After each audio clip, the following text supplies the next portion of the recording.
மத்தேயு 6ஆம் அதிகாரம்.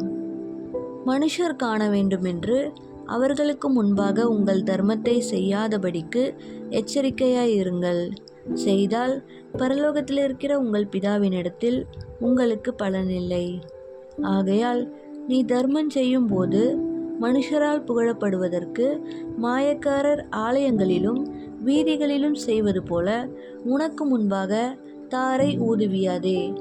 அவர்கள் தங்கள் பலனை அடைந்து தீர்ந்ததென்று மெய்யாகவே உங்களுக்கு சொல்லுகிறேன். நீயோ தர்மம் செய்யும்போது உன் தர்மம் அந்தரங்கமாயிருப்பதற்கு உன் வலதுகை செய்கிறதை உன் இடதுகை அறியாதிருக்க கடவது. அப்பொழுது அந்தரங்கத்தில் பார்க்கிற உன் பிதா தாமே உனக்கு வெளியரங்கமாய் பலனளிப்பார்.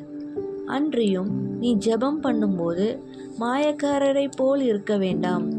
மனுஷர் காணும்படியாக அவர்கள் ஜெப ஆலயங்களிலும் வீதிகளின் சந்திகளிலும் நின்று ஜெபம் பண்ண விரும்புகிறார்கள்.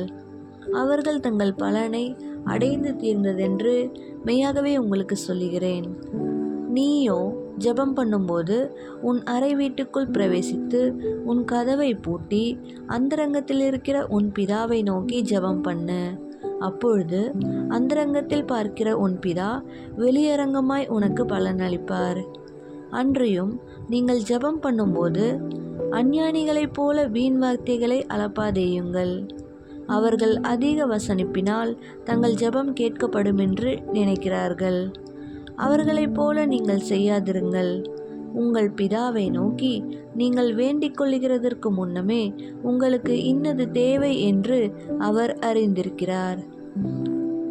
நீங்கள் ஜெபம் பண்ண வேண்டிய விதமாவது, பரமண்டலங்களில் இருக்கிற எங்கள் பிதாவே, உம்முடைய நாமம் பரிசுத்தப்படுவதாக, உம்முடைய ராஜ்யம் வருவதாக, உம்முடைய சித்தம் பரமண்டலத்திலே செய்யப்படுகிறது போல பூமியிலேயும் செய்யப்படுவதாக.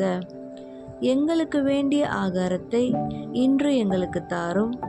எங்கள் கடனாளிகளுக்கு நாங்கள் மன்னிக்கிறது போல எங்கள் கடன்களை எங்களுக்கு மன்னியும். எங்களை சோதனைக்குட்பட பண்ணாமல் தீமையினின்று எங்களை இரட்சித்துக் கொள்ளும். ராஜ்யமும் வல்லமையும் மகிமையும் என்றென்றைக்கும் உம்முடையவைகளே. ஆமேன் என்பதே. மனுஷருடைய தப்பிதங்களை நீங்கள் அவர்களுக்கு மன்னித்தால் உங்கள் பரமபிதா உங்களுக்கும் மன்னிப்பார். மனுஷருடைய தப்பிதங்களை நீங்கள் அவர்களுக்கு மன்னியாதிருந்தால் உங்கள் பிதா உங்கள் தப்பிதங்களையும் மன்னியாதிருப்பார்.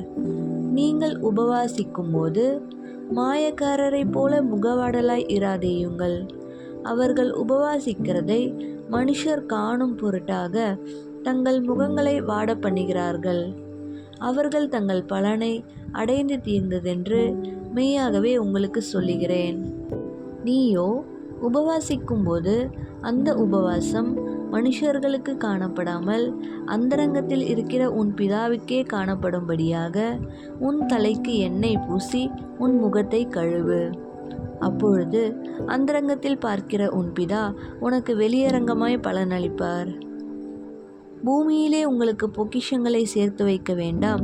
இங்கே பூச்சியும் துருவும் அவைகளை கெடுக்கும். இங்கே திருடரும் கன்னமிட்டு திருடுவார்கள். பரலோகத்திலே உங்களுக்கு பொக்கிஷங்களை சேர்த்து வையுங்கள். அங்கே பூச்சியாவது துருவாவது கெடுக்கிறதும் இல்லை. அங்கே திருடர் கன்னமிட்டு திருடுகிறதும் இல்லை. உங்கள் பொக்கிஷம் எங்கே இருக்கிறதோ அங்கே உங்கள் இருதயமும் இருக்கும். கண்ணானது சரீரத்தின் விளக்காய் இருக்கிறது. உன் கண் தெளிவாயிருந்தால் உன் சரீரம் முழுவதும் வெளிச்சமாயிருக்கும். உன் கண் கெட்டதாயிருந்தால் உன் சரீரம் முழுவதும் இருளாயிருக்கும். இப்படி உன்னிலுள்ள வெளிச்சம் இருளாயிருந்தால் அவ்விருள் எவ்வளவு அதிகமாயிருக்கும். 2 எஜமான்களுக்கு ஊழியம் செய்ய ஒருவனாலும் கூடாது. ஒருவனை பகைத்து மற்றவனை சிநேகிப்பான், அல்லது ஒருவனை பற்றி கொண்டு மற்றவனை அசட்டை பண்ணுவான். தேவனுக்கும் உலக பொருளுக்கும் ஊழியம் செய்ய உங்களால் கூடாது. ஆகையால் எண்ணத்தை உண்போம் எண்ணத்தை குடிப்போம் என்று உங்கள் ஜீவனுக்காகவும் எண்ணத்தை உடுப்போம் என்று உங்கள் சரீரத்துக்காகவும் கவலைப்படாதிருங்கள் என்று உங்களுக்கு சொல்லுகிறேன். ஆகாரத்தை பார்க்கிலும் ஜீவனும், உடையை பார்க்கிலும் சரீரமும் விசேஷித்தவைகள் அல்லவா? ஆகாயத்து பட்சிகளை கவனித்து பாருங்கள்.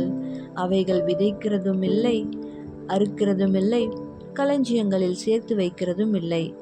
அவைகளையும் உங்கள் பரமபிதா பிழைப்பூட்டுகிறார். அவைகளை பார்க்கிலும் நீங்கள் விசேஷித்தவர்கள் அல்லவா?